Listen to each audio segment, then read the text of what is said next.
So present Naga Chaitanya అదేవిధంగా ఇటు మన సాయి పల్లవి ఇద్దరి కాంబినేషన్లో రాబోతున్న మూవీ తండేల్.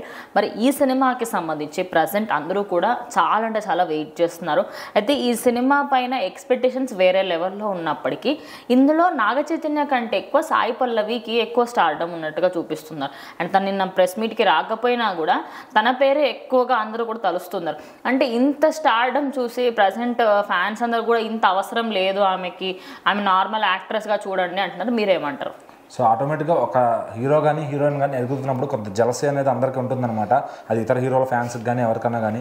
సో ఈ రోజున సాయి పల్లవి గారి స్టార్డమ్ ఎట్లా ఉందంటే, ఆమెను ఒక లేడీ పవర్ స్టార్ చేస్తారు. ఇప్పుడు మనం ఏదైనా హీరో ఫంక్షన్కి వెళ్తే పవర్ స్టార్ని ఎలా అరుస్తారో, ఇటు సాయి పల్లవి గారి ఫంక్షన్స్, ఆవిడకి సంబంధించిన ఫంక్షన్స్ ఏదన్నా కూడా సాయి పల్లవి గారు లేడీ పవర్ స్టార్ అని చెప్పి ఆవిడని ట్రీట్ చేసి అరవడం, అట్లా ఆ డామినెన్స్ అనేది కనపడుతుంది అనమాట. ఒక ఇప్పుడు యంగ్ హీరోస్ ఎవరైతే స్టార్స్ ఉన్నారో వాళ్ళందరితో సాయి పల్లవి గారు యాక్ట్ చేస్తున్నారు అంటే, ఇప్పుడు మన లేటెస్ట్గా శివకార్తికేయన్ గారి సినిమా వచ్చింది అమరన్, దాంట్లో కూడా ఆయన వెళ్ళిన ప్రతి చోట సాయి పల్లవి అని అరవడం, అంత డామినెన్స్ తీసుకొచ్చేసింది ఆవిడ. ఆ సినిమాకి వచ్చిన 300 కోట్లు కూడా ఆమె వల్లే వచ్చాయని చెప్పడం, ప్రొజెక్టింగ్ అలా చేస్తున్నారు అనమాట. అంటే ఒక వర్గం చేస్తున్నారా లేదంటే ఎవరైనా కావాలని చేస్తున్నారో తెలియదు, కానీ ఆ ప్రొజెక్షన్ అంతా హీరో వల్ల కాదు, సాయి పల్లవి. ఇప్పుడు పుష్ప సినిమాలో నేషనల్ క్రష్ రష్మిక ఉంది. నేషనల్ క్రష్ అంటారు కానీ నేషనల్ మొత్తం వెళ్ళి ఆమె సినిమా చూడదు. బట్ ఏంటంటే ఆ పేరు అట్లా వచ్చింది. బట్ అక్కడ సినిమా ఎవరి వల్ల ఆడిందంటే అల్లు అర్జున్ గారి వల్ల అని చెప్తారు. బట్ ఇక్కడికి వచ్చేసరికి అమరన్ సినిమా చాలా బాగా ఆడింది. అసలు ఆ పాత్రని శివకార్తికేయన్ గారు చాలా బాగా పోషించినప్పటికీ అంత పేరు మొత్తం సాయి పల్లవి గారికి వెళ్ళిపోయింది అనమాట. ఆమె హావభావాల వల్ల సినిమా ఆడింది. ఇప్పుడు రేపు తండేల్లో కూడా సాంగ్స్ అన్నింటిలో ఆమె డ్యాన్స్ చేస్తుంది.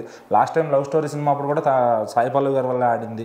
ఇప్పుడు రేపు వచ్చే సినిమా కూడా 100 కోట్లు వచ్చినా 200 కోట్లు వచ్చినా సాయి పల్లవి మీదే వస్తుందని చెప్పి వాళ్ళందరూ చెప్తున్నారు అనమాట.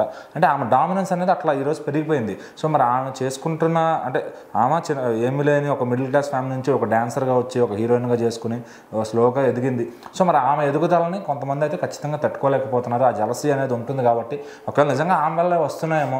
ఆమె మరి సోలో సినిమా చేస్తే ఎప్పుడైనా ఆమె చేయదు, బట్ చేస్తే ఆమెకి ఎంత ఆ పవర్ స్టార్ పవర్ డమ్ అనేది ఉందనేది తెలుస్తుంది అనమాట ఖచ్చితంగా.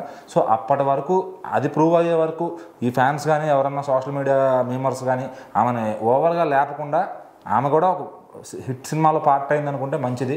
సో లేదంటే ఆ పేజీలు కూడా ఫ్యాన్స్ రిపోర్ట్లు కొట్టించుకునేలాగా తెచ్చుకుంటారు. మరి ఆమె ఎదగడం ఆమెకు మంచిదే, కానీ కొంతమందికి నెగిటివిటీ పెరుగుతుంది అది హీరోలకు కూడా. సో మరి అది ఎంత దూరం పోతుందో, రేపు ఈ తండేల్ సినిమా సక్సెస్ని ఎవరి ఖాతాలో వేస్తారో చూద్దాం.